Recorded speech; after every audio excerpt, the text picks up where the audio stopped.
Hey, welcome to CS Connect. My name's Mike. This is Pat and Diana. Hello. And we are here today, and we are going to talk about how to creatively connect with those that you're close to, your friends, your family, those you love.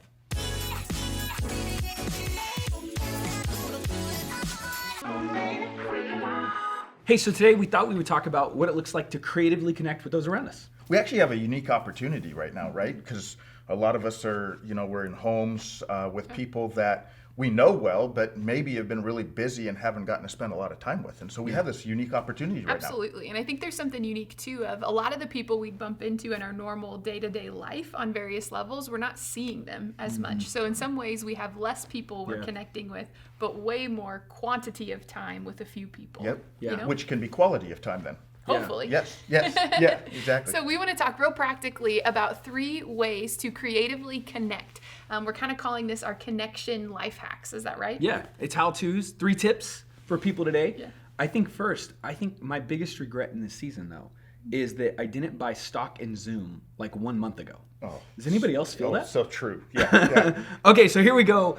Tip number 1, hack number 1. If we could get a little magical thing across the screen, maybe with like unicorns this time, video editor Riley, that'd be awesome. I'm a unicorn. Hey, so hack number 1 today was this.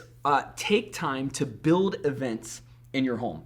I've just been watching different people do different things, and there's been some cool ideas. Like people are pretty genius, really, right? When they get boxed in a house, they do some fun stuff. And so I know like here at Cornerstone, one of our small churches, one of the leaders who helps with young families, they're actually doing a Facebook Live event where they're gonna like showcase their forts they build for their kids in their home. That was which the I thought best great. when I was a kid, was building forts, right? Yeah. Getting the sheets and the Yeah. blankets Yeah, and the the sheet- chairs. yeah. And then you put on a movie and you get popcorn and candy, you know? So whether it's like you're gonna Grubhub in and you have a date night, whether you're gonna do like some kind of special holiday meal where you're gonna remind your kids that we're a family in this moment, it's taking the 4 walls of your home and make some events happen through this season of being home together. You know what's funny is I have a lot of friends who are kind of millennial married couples, and they've brought the hot lava game back. Like, remember that when you were a kid? Like, we can't touch the floor, step on everything. I still do that too. Yes, Yeah. my 5-year-olds do it, so you're together. It's right? also Right fun in as there. adults. Yeah, it is.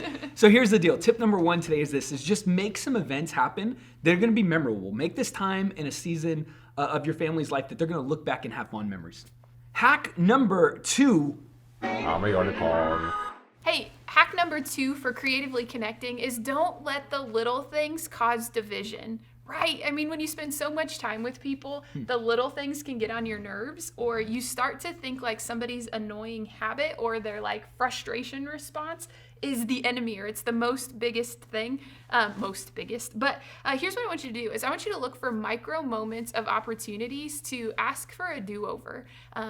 Look for micro moments to say, hey, I'm going to take a deep breath. I'm not going to rally my team and charge on full attack to what they said, but let's instead not keep a record of wrong like scripture talks about, and let's remember we're all doing our best and choose to look for moments to give grace and kind of jump over little offenses rather than letting them fester and fracture. I think that's good. And it like just get to that moment quicker where you do this thing and you guys are at odds. Get to the moment quicker where you make up and you find peace and you move on, right? Absolutely. That's cool. And I think sometimes it means you got to lay down some little annoyances and be like, oh, I'm just annoyed. This is a me thing, not a them thing. Yeah. So like, what about Pat annoys you? Like, is there anything? The list is long. That is so the list strong. is really, really long. No, She that's- said micro moments, not macro moments. Okay, here we go. Hack number 3, tip number 3 for having creativity and connecting in your home. I'm a unicorn. So life hack number 3 is just get curious again. It's interesting, if you read the Gospels, Jesus was asking questions constantly. Some of it was about learning, but a lot of it was just curiosity. And when we first start getting to know someone when we're in a dating relationship, we're asking a lot of questions, right? Or should be. And it's just being curious. There's a lot of tools that we can use for that. One of them that my wife and I use is a little book called If, and it's just full of if questions. And so when we're driving on the road, we've been married almost 30 years now, and we take a road trip together, just pull this out and we start asking if questions. So this is a great time just to get curious again. And That's good. I love it. Yeah. And like Pinterest is full of these. If you just Google like, hey, what are 20 questions or 50 questions to ask somebody, whether it's a friend, a child, a spouse, like the internet's full of great ideas. That's really good. You're gonna have to lay your man card down to jump on Pinterest, Pat. But you could get some ideas I there. lay that But down it's all the worth time. it for connection. No, that's great. I mean, just get curious, whether it's with your kids or your spouse or Yeah. Maybe it's a mom or dad. That's really great advice. Here's the thing. We just thought as we talk about this, right? What if this was a moment? What if this whole quarantine, we're at home, we have all these extra weeks where we're sitting around. What if this was a moment that was actually a really fond memory for our families? Yes. Like what if as spouses, what if as kids, we look back on this season and God actually grew us as a family through it? What if we grew tighter and closer to each other? It's kind of like, hey, what if we made it a concrete goal of, you know what, I want to be more connected to these specific people at the end of these couple of weeks. And every time we just say, wait a second, when things get tough or when fractures come, we just think back, hey, how can I creatively connect? Let's make an event. Let's forgive small grievances and let's ask questions and get curious. And I bet we will move closer towards connecting. That's great. We believe there's a silver lining in all this, and we hope that you and those you love are drawing close together and using this opportunity to seek Jesus and seek each other.